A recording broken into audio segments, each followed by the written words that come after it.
নমস্কাৰ মই মুদনি আপোনালোকে চাবলৈ আৰম্ভ কৰিছে ডিবি নিউজ ডিবি নিউজৰ বিয়লি বাতৰিলৈ স্বাগতম জনাইছো প্ৰথমে চাওঁহা হক হেডলাইনছ ৰাজ্যৰ চলি থকা উচ্ছেদ সম্পৰ্কত মুখ্যমন্ত্ৰী ডক্টৰ হিমন্ত বিশ্ব শৰ্মাৰ সংবাদমেল কাকো পথাৰৰ টকো পথাৰ বাইপাছ সংযোগী স্থানত ৰাস্তাৰ মাজত থকা প্ৰকাণ্ড গাঁত মেৰামতি সংগঠনৰ কলিয়াবৰত এনকেফ্লাইটিছ ৰোগে লৈছে ভয়ংকৰ ৰূপ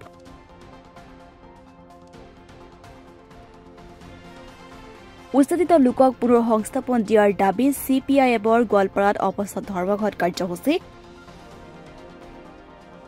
এদিনীয়া কাৰ্যসূচীত ধুবুৰীত উপস্থিত কেন্দ্ৰীয় চৰকাৰৰ ৰাজ্যিক মন্ত্ৰী প্ৰতাপ ৰাও যাদৱ এতিয়া আহিছো বিতং বাতৰিলৈ মুখ্যমন্ত্ৰী ডক্টৰ হিমন্ত বিশ্ব শৰ্মাৰ সংবাদমেল সম্বোধন ৰাজ্যত চলি থকা উচ্ছেদ সম্পৰ্কত মুখ্যমন্ত্ৰী হিমন্ত বিশ্ব শৰ্মাৰ সংবাদমেলত গুৰুত্বপূৰ্ণ মন্তব্য আগবঢ়াই মুখ্যমন্ত্ৰীগৰাকীয়ে 2021 চনৰ পৰা 2025 ৰ ভিতৰত ৰাজ্যত সৰ্বমুঠ 1,19,548 বিঘা মাটি বেদখলমুক্ত কৰা হৈছে আনহাতে 17,905 বিঘা মাটি দখলমুক্ত কৰা হৈছে দৰং জিলাত লখিমপুৰত 13,481 বিঘা মাটি বেদখল কৰা হৈছে গোৱালপাৰাত 8,240 বিঘা হুজাইত দখলমুক্ত কৰা হৈছে 10,749 বিঘা মাটি কাছাৰত 756 বিঘা আৰু বঙাইগাঁৱত 285 বিঘা চিৰাঙত 1,573 বিঘা মাটি আনহাতে গোলাঘাটত 8,080 বিঘা আৰু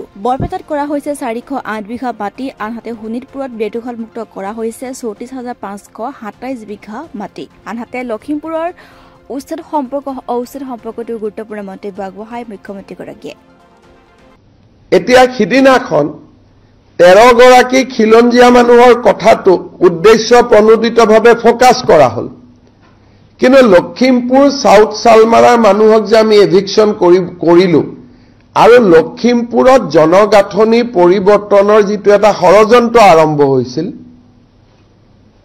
তাক আমি ৰখাব পাৰিলো সেই কথাটো আমাৰ বহু ৰাইজে আলোচনা কৰিব নোখোজে আজি এই গোটেই জাগাবিলাকত পোভা লামডিং বা গোৱালপাৰা এই জাগাবিলাকত অকল ফৰেষ্ট ডিষ্ট্ৰাকশন কৰাটো one issue second issue এইবিলাক জাগাত বিভিন্ন স্থানৰ পৰা মানুহ গৈ তাৰ জনগাঁথনিটো পৰিৱৰ্তন কৰিছিল যদি মই ওৰাঙৰটো আপোনালোকক দেখুৱালো বৰছলাটো লাহৰীঘাট ঢিঙৰ মানুহ নদী পাৰ হৈ আহি বৰছলা সমষ্টিত বহিলে বৰছলাৰ জনগাঁথনিটো পৰিৱৰ্তন কৰি আজি 1 বছৰৰ পৰা ঢিং আৰু লাহৰীঘাটৰ ৰাইজে উৰিয়াম ঘাটত গৈ ফৰেষ্ট ভাঙি আছে আৰু দুখন তাতে নাইট সুপাৰ চলে বিটুইন লাহৰীঘাট এণ্ড ঢিং আৰু উৰিয়াম ঘাট এবাৰ উজনি অসমৰ জনগাঁথনিটো পৰিৱৰ্তনৰ কাৰণে এটা প্ৰচেষ্টা আৰম্ভ হৈছে বাস কিয় চলে কাৰণ তেওঁলোকৰ ঘৰ এখন ইয়াত আছে কিন্তু তেওঁলোকে এতিয়া উৰিয়াম ঘাটলৈকে গলে সৰু পথাৰ আৰু বাইদৰ সমষ্টিটো নেঘেৰি বিলত গোলাঘাট যদি গোলাঘাট গৈ পায় নেক্সট পজিশন ইজ তিতাবৰ উৰিয়াম ঘাটৰ গাতে লাগি আছে গোলাঘাটৰ গাতে লাগি আছে তিতাবৰৰ গাতে লাগি আছে মৰিয়নি যোৰহাট অৰ্থাৎ নেক্সট 20 ইয়াৰ্ছত যদি অসমীয়া মানুহে আজি বাধা নিদিয়ে আমাৰ গোটেই ফৰেষ্টখিনি য'ত ফৰেষ্ট আছে তাতে এনক্ৰোচমেন্ট হ'ব এটা ফৰেষ্ট কভাৰ নোহোৱা হ'ব দ্বিতীয় ডেমোগ্ৰাফিৰ পৰিৱৰ্তন হ'ব আজি সাউথ সালমাৰ পৰা মানুহ বেংগলত যাব পাৰে বেটাৰ ইনকাম আৰু 30 কিলোমিটাৰ গলে বেংগল পায় 50 কিলোমিটাৰ গলে বেংগল পায় কিন্তু তেওঁলোক গৈছে 400 কিলোমিটাৰ টুৱাৰ্ডছ লখিমপুৰ আৰু আজি আপোনালোকে লখিমপুৰৰ ভোটাৰ লিষ্টখন চাওক 15 ইয়াৰ্ছত তাৰ ডেমোগ্ৰাফিৰ কিমান পৰিৱৰ্তন হৈছে আজি 15 ইয়াৰ্ছত 20 ইয়াৰ্ছত লখিমপুৰৰ জনগাঁথনিৰ কিমান পৰিৱৰ্তন হৈছে আপোনালোকে তাত চাব পাৰে। কাকপথৰ মাজেদি পাৰ হৈ যোৱা NH 15 অৰ্থাৎ 15 নং ৰাষ্ট্ৰীয় ঘাইপথ টকৌপথৰ বাইপাছ সংযোগী স্থানত ৰাস্তাৰ মাজতে প্ৰকাণ্ড দৌগাত হৈ থকাৰ ফলত আজি বহুদিন ধৰি দুৰ্ঘটনা হৈ আছিল। আজি সদৌ মৰাণ ছাত্ৰ সন্থা কাকপথৰ আঞ্চলিক সমিতিৰ সদস্যসকলে পথছোৱাত হৈ থকা গাঁত পুতি মেৰামতি কৰে। কলিয়াবৰত এনকেফ্লাইটিছ ৰোগে লৈছে ভয়ংকৰ ৰূপ। পুনৰ কলিয়াবৰত এনকেফ্লাইটিছ ৰোগত আক্ৰান্ত হৈছে এজন লোক। কলিয়াবৰ মাধৱ গাঁৱৰ পুনাধৰ বৰা নামৰ লোকজন আক্ৰান্ত হৈছে এই ৰোগত।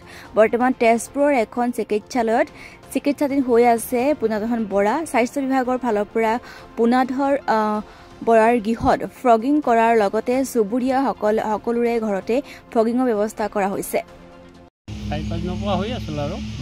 তাৰপিছত আমি জখলাবন্ধা নিলোঁ। জখলাবন্ধাত আমি ঘৰত আমি কণ্ডিশ্যন ভাল কৰি দিলোঁ। তেতিয়া ইয়াৰ পৰা মানে আমি নেমকেয়াৰ হস্পিটেলত ভৰ্তি কৰালোঁ। তাতে চিকিৎসা কৰিলে সেইদিনাখন তাত সেইদিনা ৰাতি জ্বৰ হৈছিলে, কমিছিলে, আকৌ হয়। তাৰপিছত আৰু ডক্টৰে এইটো সন্দেহ কৰি এইটোতে চিকিৎসা লৈছে আৰু এতিয়া 3 দিন হ'ল, জ্বৰ চৰ নাই।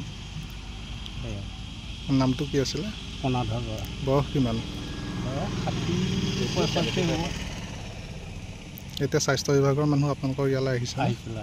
টেষ্ট কৰাইছে চবৰে? টেষ্ট কৰাইছে, ইয়াত চবৰে ব্লাড লৈছে আৰু আজি ইয়াত ধোঁৱা দিয়াৰ কথা। ইমানেই।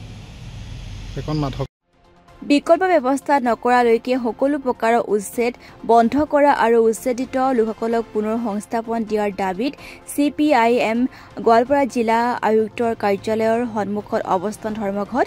সহস্ৰাধিক প্ৰতিবাদত উত্তাল গোৱালপাৰা প্ৰতিবাদস্থলীত উপস্থিত থাকে CPIMৰ বিধায়ক মনোৰঞ্জন তালুকদাৰ। এয়া ন্যায়সংগত প্ৰতিবাদ, কাৰণ তেওঁলোকৰ প্ৰতি অন্যায় কৰা হৈছিল। এতিয়া চৰকাৰে মাজে মাজে কৈ থাকে যে তেওঁলোকক সংস্থাপন দিয়া হ'ব যিবিলাকক উচ্ছেদ কৰা হ'ল। যদি সংস্থাপন দিয়াৰ পৰিকল্পনাই আছে তেতিয়াহ'লে ঘৰকেইটা আগতে কিয় ভাঙিলা? এই মানুহবিলাকতো পুৰা ৰাস্তাৰ ওপৰত আছে, থাকিব কোনো জাগা নাই, খাবলৈ কোনো ব্যৱস্থা নাই। গতিকে এই চৰকাৰখনৰ যি অন্যায় যিটো তেওঁলোকৰ ভূমিকা, ইয়াৰ বিৰুদ্ধে স্বতঃস্ফূৰ্তভাৱে মানুহ ওলাই আহিছে। CPIM এনেকুৱা এটা দল যিটো দলে আন্দোলন কৰাৰ কাৰণে পইচা খৰচ কৰিব নোৱাৰে বা নকৰে। স্বতঃস্ফূৰ্তভাৱে আনকি ৰাতি খাবলৈ নোপোৱা মানুহ আন্দোলনলৈ আহিছে।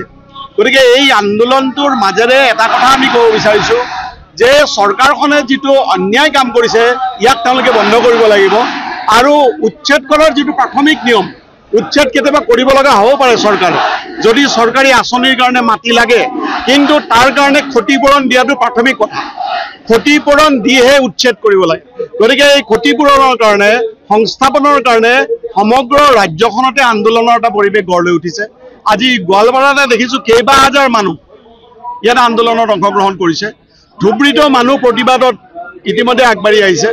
গতিকে চৰকাৰৰ যিটো আন্দোলনৰ ক্ষেত্ৰত তেওঁলোকৰ যিটো ভূমিকা, তেওঁলোকে হিন্দু মুছলমান হিচাপে ভাগ কৰিব বিচাৰিছে।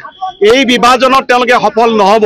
তেওঁলোকৰ লক্ষ্য এটাই, কেনেকৈ বিধানসভা নিৰ্বাচনত সাম্প্ৰদায়িক প্ৰচাৰ কৰি পেলাই জিকিব পাৰে, সেইটো তেওঁলোকে সফল হ'ব নোৱাৰে। কাৰণ অসমৰ মানুহে বহু অভিজ্ঞতা, এনেকুৱা কথা বহুত শুনি আহিছে। ইয়াৰ কাৰণে অহা দিনত তেওঁলোকে এটা আৰু এটা লক্ষ্য কৰিছে যে কেনেকৈ তেওঁলোকৰ যিবিলাক দুৰ্নীতি হৈছে, জয়ন্ত মল্ল বৰুৱাৰ কোটি কোটি টকাৰ সম্পত্তি, যি সম্পত্তিৰ কাৰণে আয়ৰ কোনো পথ তেওঁলোকে দেখুৱাব পৰা নাই। তেওঁৰ ঘৈণীয়েকৰ নামত, হিমন্ত বিশ্ব শৰ্মাৰ ঘৈণীয়েকৰ নামত শ কোটি টকা আছে।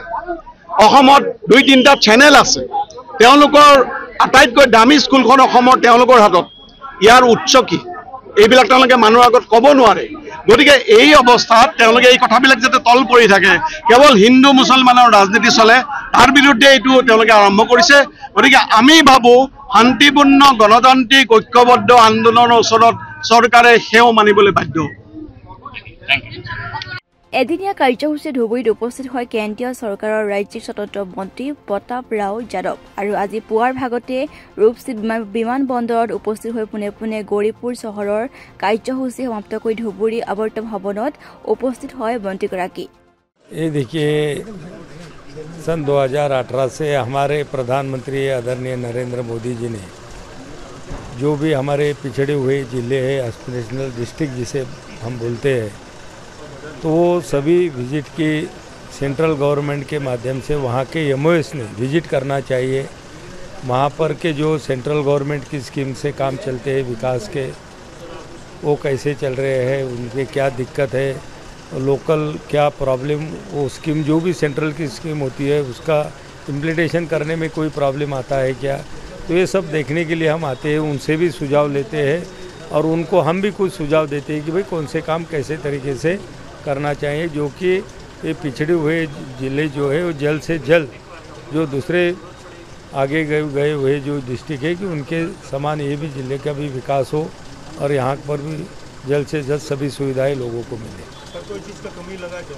नहीं, ये देखिए अभी ये पिछड़ा हुआ ज़िला है, यहाँ पर कमी नहीं, बहुत सारी स्कीमें यहाँ पर चल रही है, काम भी अच्छे हो रहे हैं, लेकिन अभी और ज़्यादा क्या कुछ करने की आवश्यकता यहाँ पर निश्चित रूप से है। और वही रिपोर्ट हम PM ऑफिस को करते हैं और फिर PM ऑफिस से डायरेक्शन जाती है कि कौन से स्टेट में कौन से डिस्ट्रिक्ट में क्या करना चाहिए, तो वो हिसाब से फिर अगले 5-5 साल की स्कीमें बनती है और वो डिस्ट्रिक्ट को भी आगे लाने की कोशिश होती है। देखा गया एक मेडिकल कॉलेज बना हुआ है, हाँ, लेकिन प्रॉपर तरीके से वहाँ पर उसकी ट्रीटमेंट उतना अच्छा से नहीं मिलता है,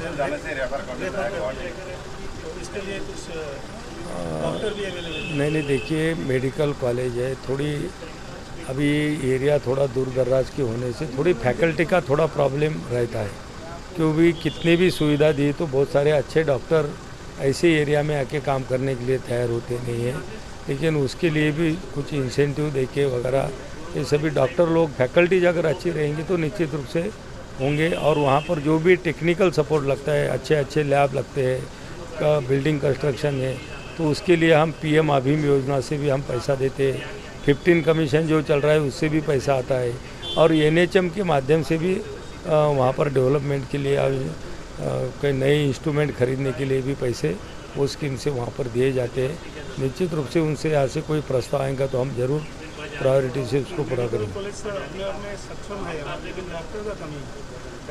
नहीं, वही मैंने बोला, डॉक्टर वही फैकल्टी बोले तो डॉक्टर जो होते हैं तो थोड़े ये एरिया में थोड़े, लेकिन अभी देखो यहाँ पर मेडिकल कॉलेज बन गया तो ये एरिया के स्टूडेंट भी हमारे अभी डॉक्टर बन रहे, तो धीरे पहले शुरू में तो थोड़ी दिक्कतें आती है, लेकिन थोड़ा इस्टेब्लिश जैसे जैसे होते जाएंगे, जैसा कि हम एम्स खोलते हैं, इंटरनेशनल लेवल का हॉस्पिटल है, लेकिन पूरा सेटअप बैठने में उसको कम से कम 15 साल लगते हैं, सभी विभाग चालू करने के लिए, उसको ऑपरेट करने के लिए, तो थोड़ा समय तो लगता है, लेकिन जो भी आएंगे तो हम ज़्यादा से ज़्यादा ऐसे डिस्ट्रिक्ट के लिए देने की कोशिश करते हैं।